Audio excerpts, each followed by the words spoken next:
Professor Partnoy, you just co-authored a piece in the Atlantic Monthly, which explains some of the mistrust that Americans feel toward their banks. In that piece, you studied Wells Fargo's financial statements. What did you find?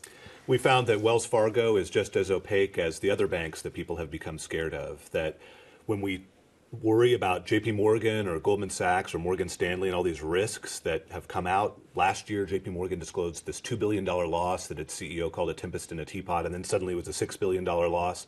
And this was all because of trading at these banks. Then, in fact, Wells Fargo has many of the same problems, that it has over $1 trillion of derivatives, that it has over $2 trillion of these special purpose entities, now known as variable interest entities, which are exactly the same kinds of devices that Enron had exposure to before it collapsed. And why did you pick Wells Fargo? We picked Wells Fargo because picking one of those other banks would be kind of like shooting fish in a barrel. People already knew about those risks. And Wells Fargo is widely regarded as one of the most conservative, best-run banks. It has the highest market value of any bank. It's where I have my checking and savings account. It's a very trusted bank, the venerable stagecoach back in the West protecting all of our gold. That's what people think about Wells Fargo. And so we wanted to go through in meticulous detail and understand exactly what Wells Fargo is telling investors about its risks, and its disclosures were quite surprising to us. And those disclosures, did you take your findings to Wells Fargo? What did they say? Yes, we did. We asked Wells Fargo if we could speak to senior executives. They said no. We asked them very specific questions about each of the items that we talked about and asked for additional references, and they pointed us back to the annual report, back to the financial statements. So we would ask a detail about these Enron-esque transactions, and they would say simply, we believe that all of those are answered in the financial reports themselves. And of course, our view was that they weren't. And when you say Enron-esque transactions, you're talking about devices that are used to hide debts. Those devices are still being used by most banks, is that correct? Yes, that's correct, and in large, large numbers. So these are very, very similar entities where the bank only owns a sliver of it, but there are huge potential liabilities, and all of those are off the balance sheet. So that if you just look at the financial statements, sort of like a small business has assets and liabilities, if you do that for a bank, you'll only see a tiny fraction of what the bank's potential exposure is, because there are all these other liabilities that are off the balance sheet. So the crux of the problem is the accuracy of these financial statements. Yet in 2010, President Obama signed into law the DoddFrank financial reform bill. What went wrong with financial reform? There are a couple of things that went wrong. One is that the enormous complexity of the regulations that came out of Dodd-Frank, that's taken years to implement, and many of the regulations still are not implemented.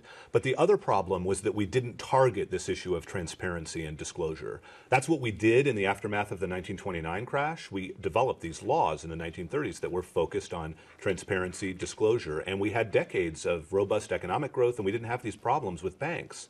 And one of the things that didn't happen in Dodd-Frank was the focus on disclosure and transparency. So there simply weren't requirements for banks to disclose worst-case scenarios or any of these risks. And so it shouldn't be surprising now, 5 years after the collapse, that banks are basically disclosing the same kinds of information they were before the crisis.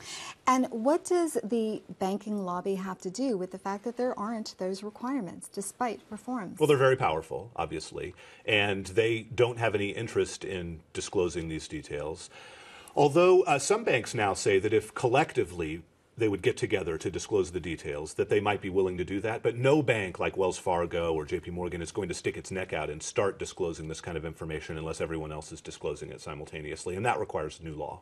Now, you say that senior bank executives should face the threat of prosecution in the same way that chief executives face that in other sectors of the economy. Yet, not one bank executive was criminally prosecuted for their role in the 2008 financial crisis. Is there any kind of real enforcement on Wall Street? Well, there is some enforcement, but I think what you've just cited is one of the reasons so many average Americans are angry about the aftermath of the crisis, that there was conduct that was obviously criminal, that it can't be the fact that the optimal number of people to go to jail after the financial crisis is 0, that some of these bank executives did things, certifying financial statements, financial fraud, selling financial instruments to people who didn't understand them, that some of that has to be punishable criminally. But one of the problems that we've seen is that the prosecutors look at these cases and they feel they can't win them.